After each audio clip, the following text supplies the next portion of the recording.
Parashat Vayekel, on va dire juste un petit enseignement d'après le Dvar Malchut de Rabbi de Parashat Vayekel, qui est le dernier Dvar Malchut que le Rabbi a enseigné, qu'on a entendu de la voix du Rabbi lui-même. Pour la suite, il faut être prêt pour la Géoula, parce que d'un moment à l'autre, ça va venir, on va entendre la suite de toutes les parashiotes, et ça va être le Torah Chadasha Mititetse, bien que la Chassidut soit déjà la Torah Chadasha Mititetse, mais c'est nous qui allons changer. Parce que comme le Rabbi a dit, en fait, le matin de Torah, il n'y aura pas deux fois. Donc s'il n'y a pas deux fois, c'est qu'en nous, il y aura une transformation. On va être capable de percevoir ce qui est le plus profond et l'intérioriser à la manière de la vision, nous dit le Rabbi. Alors dans notre parasha Vayekel, et le Dvar Malchut, il a été dit Chaf et Adar Hatafshin Bet. Alors ce Dvar Malchut, il nous parle de, évidemment, le fait de Vayekel et Am Israël, de rassembler le peuple juif. Et quand on s'approfondit, on sait que c'est rassembler les Nitzotzot, les étincelles de Gdusha du peuple juif, la sainteté du peuple juif qui est éparpillée dans les jours de la semaine. Il faut la rassembler dans le Shabbat lui-même, puisque cette paracha est liée au Shabbat. On se retrouve d'après le Rashi le lendemain de Yom Kippour. Moshe vient de redescendre du Har Sinaï et on reçoit le Shabbat. Donc finalement, comment on rassemble un juif par le Shabbat? Comme on dira quand un chassid est venu trouver le Rabbi Rayat. Alors, il a demandé au Rabbi Rayatz de dire un Mahama. Et le Rabbi Rayatz lui a répondu que moi je dis que les Mahamarim, je ne les dis que le jour du Shabbat. Et le chassid lui a dit, mais quand je viens voir le Rabbi, c'est toujours Shabbat. Alors le Rabbi Rayatz a accepté. Et le fait de dire le Mahamar, évidemment, on sait bien que c'est un moment qui, en lui-même, est Shabbat. On peut dire qu'un Talmid Chacham, même, il est appelé Shabbat. Et pour nous, le Rabbi, on ne peut pas dire que c'est un Talmid Chacham, c'est bien au-delà de ça. En quoi il est Shabbat? Il est Shabbat parce qu'il est Malchut, la royauté, que la royauté, elle dépasse le monde. Mais elle a cette faculté d'ordonner et que sa volonté soit faite ici-bas. C'est-à-dire que le roi, il demande et on fait ce qu'il demande. En faisant ce que le Rabbi nous demande aujourd'hui, ce qui est les paroles du Navi de la génération, du Mashiach de la génération et Mashiach Bechlal, Mashiach totalement pour tous les siècles à venir, en sachant que le Rabbi nous a expliqué que une génération, c'est pas juste 20 ans ou 40 ans ou 50 ans, c'est tout le temps de la durée de l'ordonnance d'un Assiador, du prince de la génération. Donc aujourd'hui, on est toujours la génération du Rabbi. Et cette génération-là du Rabbi, c'est, comme il nous l'a dit dès le premier Mahama, la dernière de l'exil et la première de la Géoula. Dans la paracha ici, on voit que le Rabbi nous parle du fait que Vayakel, alors on se retrouve devant Dieu et puis on doit servir Dieu. Comment on sert Dieu? Alors, Ani lo nivrati la leshamesh et koni. Moi, je n'ai été créé que pour servir mon créateur. Mais on dit, comment je peux servir mon créateur étant donné que ma personnalité même, elle est éparpillée dans le monde. Et c'est là où, en fait, Moshe Rabbeinu occasionne de rassembler les Nitzotzot du peuple juif. Rassembler notre personnalité qui est éparse, qui se perd dans des tas de choses qui sont inutiles également. Et la force d'une Assiador, comme dira le Rashi, Dover Echad Lador, il y en a un qui parle pour la génération et pas deux. Celui-là a la force de nous dire ce que l'on doit exécuter, ce que l'on doit faire. On peut souligner que dans toute la Torah du Rabbi, les Mamarim, les Sichot, la période des Dvar Malchut, les années de Tafshinun, évidemment, c'est vraiment les ordonnances du roi. Il nous dit ce qu'il faut faire. Donc en fait, c'est vrai que il faut tout étudier, mais le Dvar Malchut, il a la force de nous dire comment je dois comprendre et vivre la Géoula à l'instant présent. Ça, c'est la force du Dvar Malchut. Sous-entendu, étant donné que la génération est la dernière de l'exil et la première de la Géoula, alors comment entraîner le monde vers la Géoula immédiatement? Ça, c'est le Dvar Malchut. Et c'est pour ça que quand le Rabbi nous dit, alors je dois aller Shamesh et Koni, comment je vais faire? Alors l'enseignement du Rabbi, il est assez simple et très profond. C'est Imani l'onivrati, si moi je n'ai pas été créé, alors je peux les Shamesh et Koni. C'est-à-dire, il y a le passage qui nous dit, Ani l'onivrati, je n'ai été créé, et la Shamesh et Koni, que pour servir mon créateur. Le Rabbi dit, Ani l'onivrati psik, je mets un point, j'arrête, et on le voit dans le Dvar Malchut qui est lié à Rosh Hashanah, le Rabbi le rapporte, et c'est lié aussi le Dvar Malchut qui parle également de Simchat Torah. Alors je n'ai pas été créé en réalité. Pour servir mon créateur, le Rabbi dit il faut mettre un point. Je n'ai pas été créé. On va dire pourquoi je n'ai pas été créé, je suis là en train de parler, j'ai été créé. Mais en fait, la conscience de ne pas avoir été créé, c'est ne pas avoir subi la limite du monde de Bria, du monde de la création.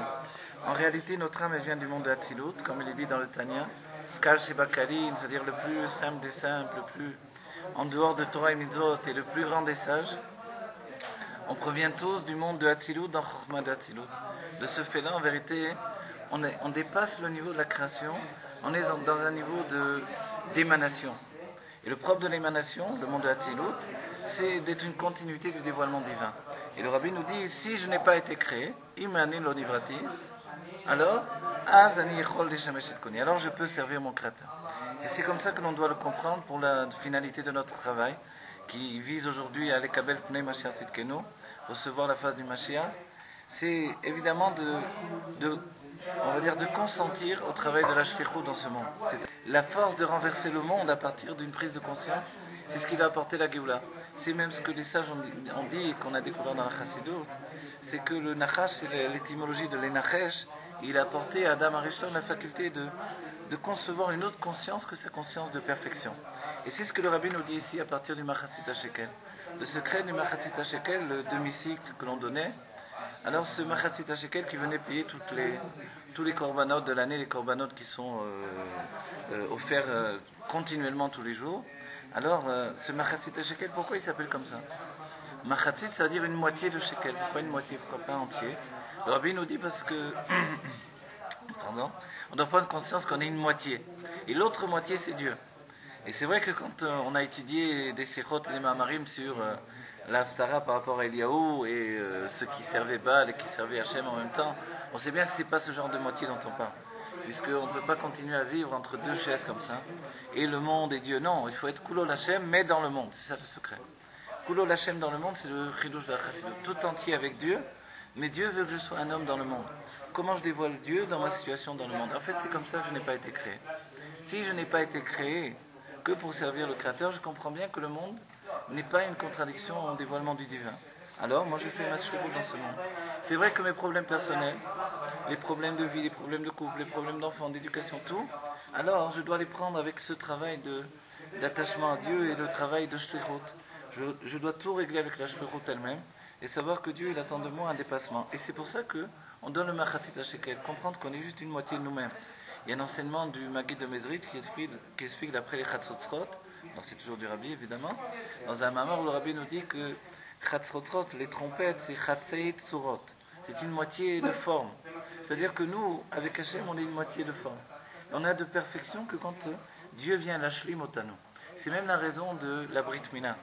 On va dire pourquoi, quel rapport avec la Brit Mila? Simplement que le Rabbi précise Olam al-milwo nivra, le monde a été créé déjà parfait. Si le monde est créé parfait, pourquoi on fait une Brit Mila dans ce cas-là?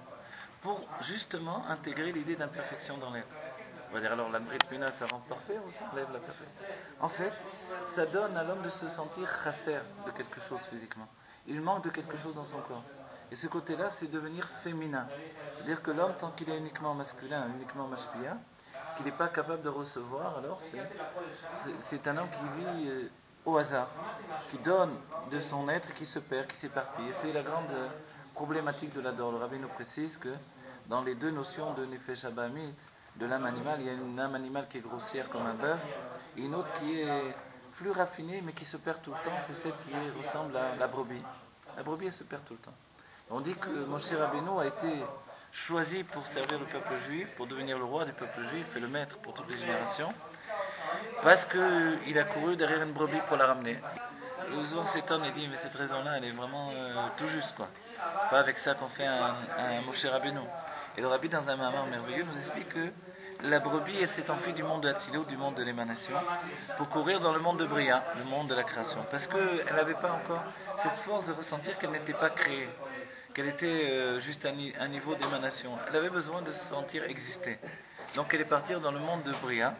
Et là-bas, Moshe lui a couru derrière, il a vu qu'elle avait besoin d'eau, c'est-à-dire de Torah plus concrète. Alors il a dit, d'accord, tu veux de la Torah de ce genre-là, moi je vais t'en donner. Il lui a donné à boire, il a donné une Torah qui lui convenait. Quand le Rabbi a commencé à dire des sikhot le Shabbat, alors, on rapporte que Reb Mendel Futerfas, il s'est étonné de voir que le Rabbi disait du niglé le Shabbat. Il s'est étonné. Un Rabbi, il ne dit pas du niglé le Shabbat.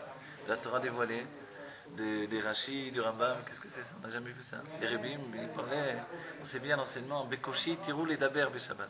Avec difficulté, on a permis de parler Shabbat. Et on dit, les Daber quoi? On ne pense pas que c'est des vrais Chol, des paroles de Chol. Et là, des paroles de Torah, on va dire quoi? Mais bien sûr qu'on a parlé de Torah.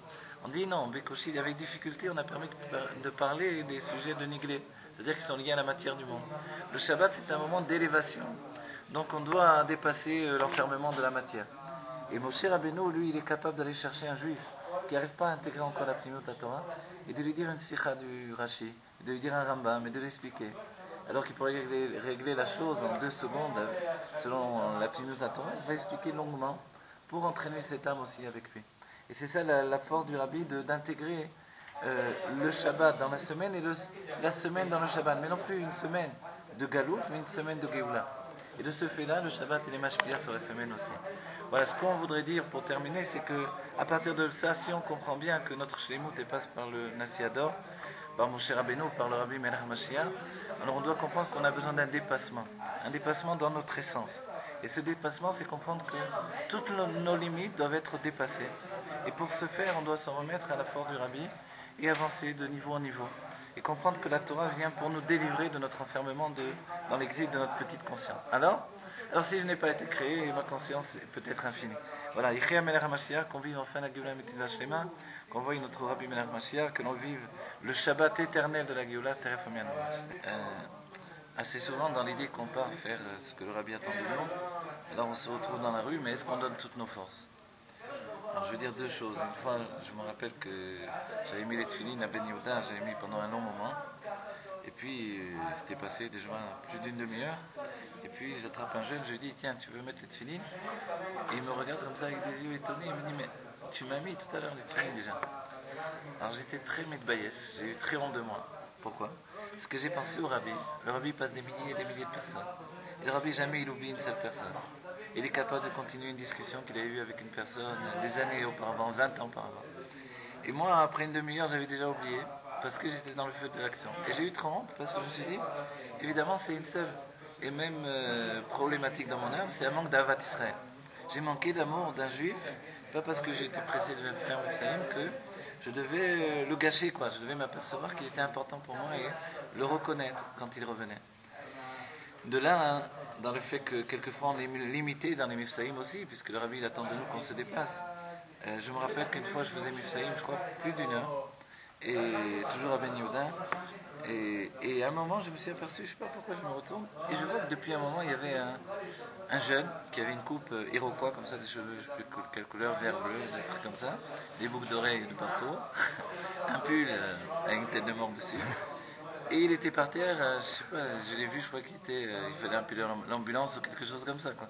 Il avait l'air totalement drogué, totalement. Et à un moment, je me suis réveillé, je me suis dit, mais c'est pas vrai ça. Ça fait plus d'1 heure que je suis là, et lui, il est là par terre à côté d'un arbre depuis tout ce temps-là. Et j'ai pas pensé une seule fois à lui demander de mettre les tefilines. Je me suis dit, mais j'ai eu très honte de moi, j'ai dit, mais comment ça se peut? Quoi? Parce que je le vois dans cet état-là, alors je juge d'après ce que je vois. En fait, je ne mérite pas la confiance que le Rabbi me donne en partant le représentant d'un Mifsaïm. Alors j'étais le voir, j'ai dit tu peux mettre les tefilines.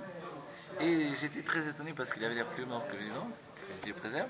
Il s'est levé d'un bond et hop, il est venu mettre les tefilines avec une grande éclavote. Alors j'étais très étonné, et il a mis les tefilines, il a fait Shema Israël comme j'ai jamais fait de ma vie. J'ai eu très honte de moi encore plus, qu'il aurait pu manquer ça, et j'ai dit, oh là là, quand c'est que je ferais Shema Israël comme ça. Une fois qu'il a fini, il voulait en dire encore des trucs, alors je lui ai donné à lire encore, etc. Après, il a enlevé les tefilines, il voulait donner la tzedaka, il n'avait pas d'argent. Alors j'ai voulu lui donner, il a dit, non, je vais chercher. Il est parti chercher des amis à lui, alors il leur a demandé de l'argent, il a mis de l'argent lui-même à la tzedaka, il a amené des amis à lui pour faire le Mifsaïm, pour mettre des tefilines aussi. Et tout ça, hein, c'était fou parce que ça ne s'est pas arrêté pendant un bon moment. Il a amené plein de personnes pour faire Mifsaïm, mettre les tefilines. Et en réalité, si j'avais jugé, d'après ce que je voyais, jamais j'aurais été vers ce juif-là. Et ça, c'est une leçon pour toute la vie en vérité. On doit pas, quand on sort en Mifsaïm, on ne doit pas juger d'après ce qu'on voit. On doit juger d'après notre mission. Et notre mission, elle est unique. C'est apporter la Géoula dans le cœur d'un juif. Et Chas Shalom qu'un juif accueille la Géoula sans avoir mis les tefilines. On sait bien que ça a été l'esprit du Rabbi d'après le Rambam. Quand on a rouspété, on a dit mais ils sont dans la rue, ils n'ont pas fait Netila, il y a des femmes qui passent, ils ont des t-shirts qui font peur. Alors c'est vrai. Et c'est pour ça qu'on a ouvert les tefilines. Le Rabbi a dit Karkafta de l'oiner tefilin. Si un juif d'après le Rambam n'a pas mis les tefilines, que Dieu préserve, il n'aurait pas droit au monde futur. Alors, comme la Géoula arrive incessamment sous peu, dans 2 secondes, il faut vite les attraper, mettre les tefilines et aider les juifs à rentrer avec nous dans la Géoula. Que ce soit dans l'action de la mitzvah, que ce soit dans la pensée de la Géoula. Il ne faut pas perdre un instant. Voilà, que vite on vive cette Géoula, Teref Omian. Amen. Amen. Amen.